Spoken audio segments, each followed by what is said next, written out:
సంస్కృతంలో ఒక శ్లోకం ఉంటుంది, ఏరండోహి వనస్పతి అని. ఏ చెట్టు లేని చోట ఆముదపు చెట్టే మహావృక్షం. మీరందరూ బాగా వినుంటారు దీన్ని.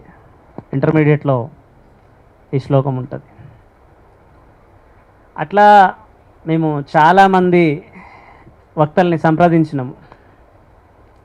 మీరు వచ్చి మాట్లాడాలి, గుండెలు లేవు మాట్లాడుతందుకు. ఏ స్కీమ్ ఆగిపోతుందో,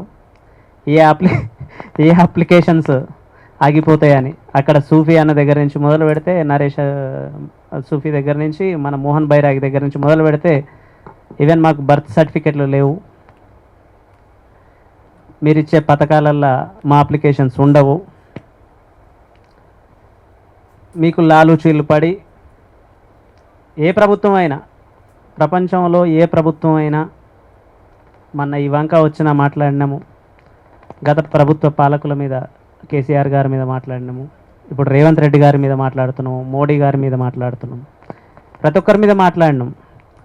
మన ఆపరేషన్ కగార్ మీద పెడితే అక్కడి పోయి సంఘీభావం తెలిపి సంతకాలు పెట్టి వచ్చినాము. ఎక్కడా ఊరుకోలే, బతికే సంచారము. నిత్య విద్యార్థి నిరంతర సంచారి నా ట్యాగ్ లైన్.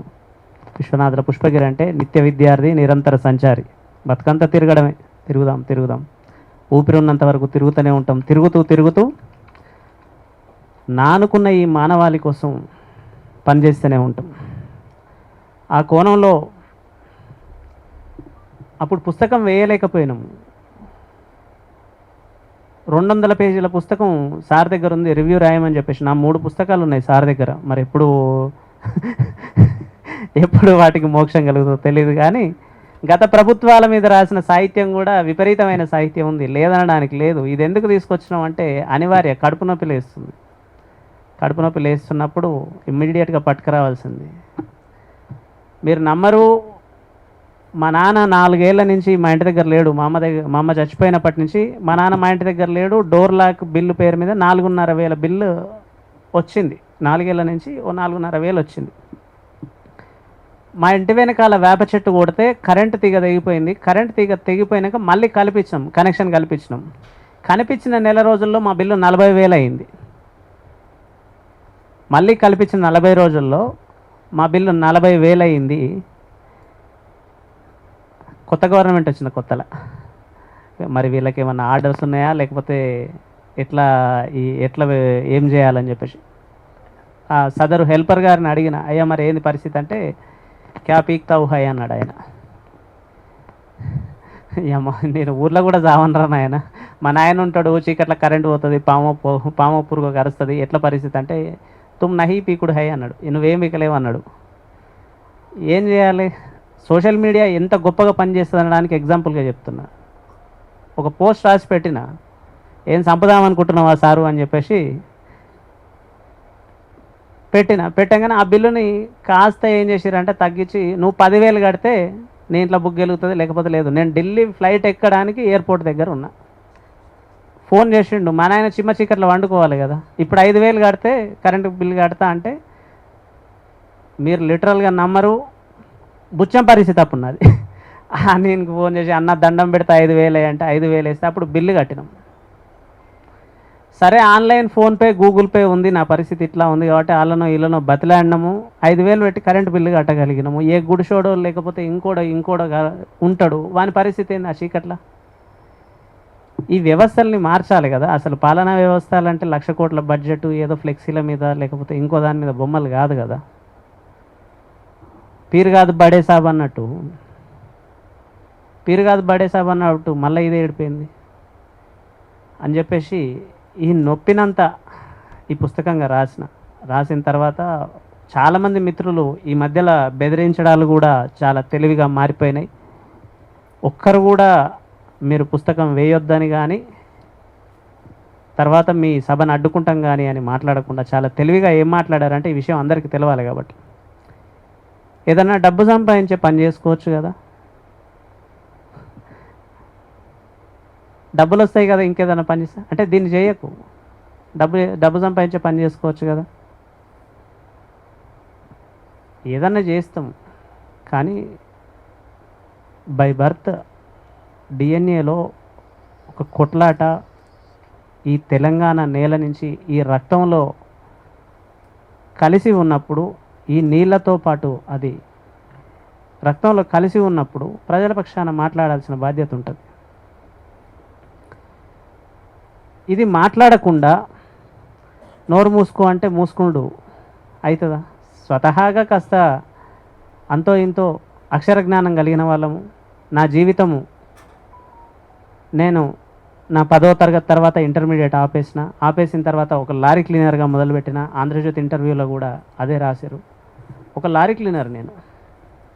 ఆ తర్వాత వచ్చిన తర్వాత కిల్లామైసమ్మ టెంపుల్ దగ్గర రెంట్కుంటే చెప్తా ఎందుకు ఇంత ఆవేదన ఉంటుంది. ఇందాక లిఫ్ట్లో వస్తుంటే కూడా ఏంది అంత టైర్డ్ అయిపోయినావు, అలసిపోయినావు అంటే దాదాపు 190 మంది నన్ను అదే అడుగుతారు, ఎందుకంత రెస్ట్లెస్ ఉంటావు, ఎందుకంత అలసిపోయి ఉంటావు అంటే నిరంతర దుఃఖం ఒక జలపాతాల్లాగా ఇక్కడ మెదడులో నుంచి ఇట్లా గుండెలోకి నిరంతర దుఃఖం దుంకుతూ ఉంటుంది. అది మనుషుల పట్ల కావచ్చు, జంతువుల పట్ల కావచ్చు, ఈ భూగోళం పట్ల కావచ్చు.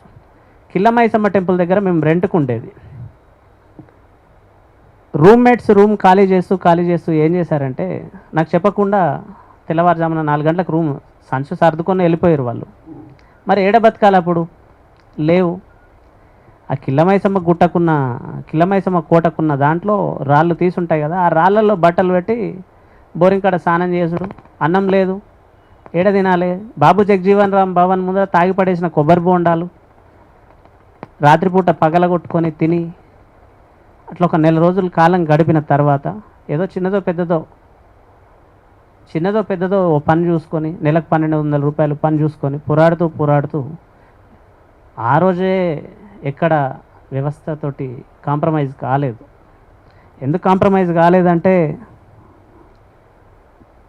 ఈ తెలంగాణ యొక్క స్వచ్ఛమైన రక్తం నాలో ప్రవహిస్తున్నది. కొట్లాడే జీన్ అయితే ఏదైతే ఉంటుందో అది నా లోపల ఇంకా సజీవంగా ఉన్నది. ఇందాక నరేష్ అన్న మాట్లాడుతూ ఇంకో 4 కలిస్తే గొప్ప పుస్తకం వేద్దామంటే ఇప్పుడే అన్నతో నేను అంటున్నా, మనం 10 జన్పథ్లో ఇంగ్లీషు హిందీలో సురేందర్ సార్ ఆధ్వర్యంలో 10 జన్పథ్లో వేద్దాం.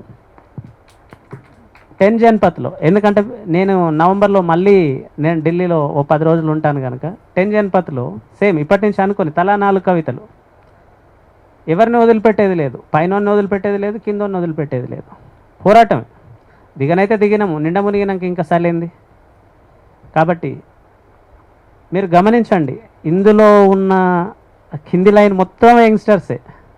రేపటి ఒక జనరేషన్ని ప్రామిస్ చేస్తున్నాం. నేను సెలెక్ట్ చేసుకోవడం వెనకాల ఉన్న తాత్వికత కూడా అదే. నెక్స్ట్ జనరేషన్ ఎట్లా ఉండబోతోంది ఒక ఎగ్జాంపుల్గా చెప్పడానికి. యాక్చువల్గా ఇంద్రపాలని నేను ఉస్మానియా యూనివర్సిటీకి పిలిపించిన అవనిశ్రీని ఇంద్రపాలని పిలిపించి మనం ఒక యుద్ధం చేయాలని చెప్పేసి మేము అప్పుడు అనుకున్నాం కానీ ఇక ఉంటుంది కదా, కుటుంబం ఉంటుంది కదా. ఇంటే ఆమె ఇవాళ బియ్యం ఏమవుతుంది, నిన్న 2 కిలోలు తెస్తే అయిపోయి, నిన్న అయ్యాల 3 కిలోలు తెస్తే అయిపోయి, ఇవాళ ఉప్పేది పప్పేది, ఈ సమస్యలు ఉంటాయి. మనీ మీన్స్ నాయి అత్యంత గ్రాఫ్లో కింద ఇట్లా ఉంటుంది కదా, నేల నాకిచ్చినాడు అట్లాంటి జీవితాలల్లా ఈ నొప్పులల్లా కొంత తగ్గినం. ఇప్పుడు ఈ వేదిక నుంచి చెప్పేది ఏంటంటే, అన్నవాళ్ళు కలిసి వస్తే ఇంకో 10 కవితలు 20 కవితలు అందరు రాసిన కవితలన్నీ హిందీలో ఇంగ్లీష్లో కలిపి 10 జన్పథ్లో రిలీజ్ చేస్తాం. ఎందుకంటే అక్కడి పాలకులకు తెలుగు రాదు. ఇక్కడ ఉన్నోడు ఎట్లా దానికి ఇంత మసాలా వేసి చెప్తారు. ఏం చెప్తారు? ఆహా బాగుంది సార్, ఇది రేవనాల పుస్తకాన్ని చూడగానే ఏం చెప్తారంటే చాలా అద్భుతమైంది సార్, ఆయన ఆహా ఓహో అని పొగిడానని చెప్పేసి ఏదో హిందీలో సంస్కృతంలో వాళ్ళకి చెప్తారు. ఇదే పుస్తకాన్ని హిందీలో ఇంగ్లీష్లో ఢిల్లీలో వేస్తా. ఇది నేను మీకు చేస్తున్న వాగ్దానం. ఇంకా రెండోది ఏంటంటే, మనము ఒక కొత్త వ్యవస్థ కోసం మనం పనిచేస్తున్నాం కనుక, కలిసి పనిచేయాల్సిన అవసరం ఉంది కనుక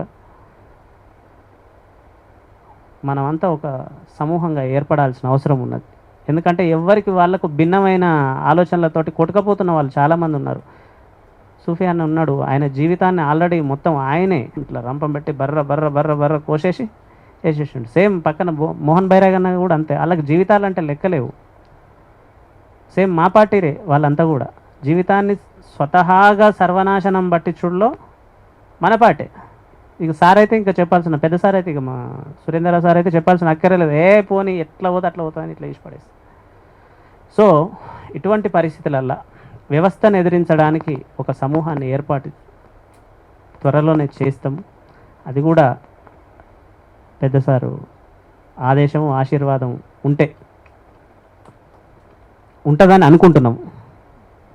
సో మొత్తానికి ఈ కార్యక్రమానికి పేరు పేరున వచ్చిన ప్రతి ఒక్కరికి, మా ప్రవీణ్కు, సల్వాచార్య అన్నకు, వాన్ మేడంకి, సీన్ అన్నకు, రమేష్ అన్నకు, మన సింగర్ స్వామి అన్నకు ఎప్పటి నుంచో పాపం పోరాడుతూ ఉన్నాడు, మన టీ న్యూస్ గణేష్ అన్నకి, మహేష్ గణేష్ అన్నకి, మిగతా మా రాజబాబు అన్నకు, సార్కి అయితే 4-5 సార్లు ఫోన్ చేసిన, ఫోన్ ఎత్తకపోయినా వచ్చిండు. ప్రభాకరాచార్య సార్కి, మా కనకాచార్య అన్నకి మా సార్కి పేరు పేరున కృతజ్ఞతలు తెలియజేస్తూ, ఈ కార్యక్రమానికి అన్న సల్వాచార్ అన్న ఒక మాట మాట్లాడి ముగింపు చెప్తారని చెప్పేసి కోరుకుంటూ ధన్యవాదాలు.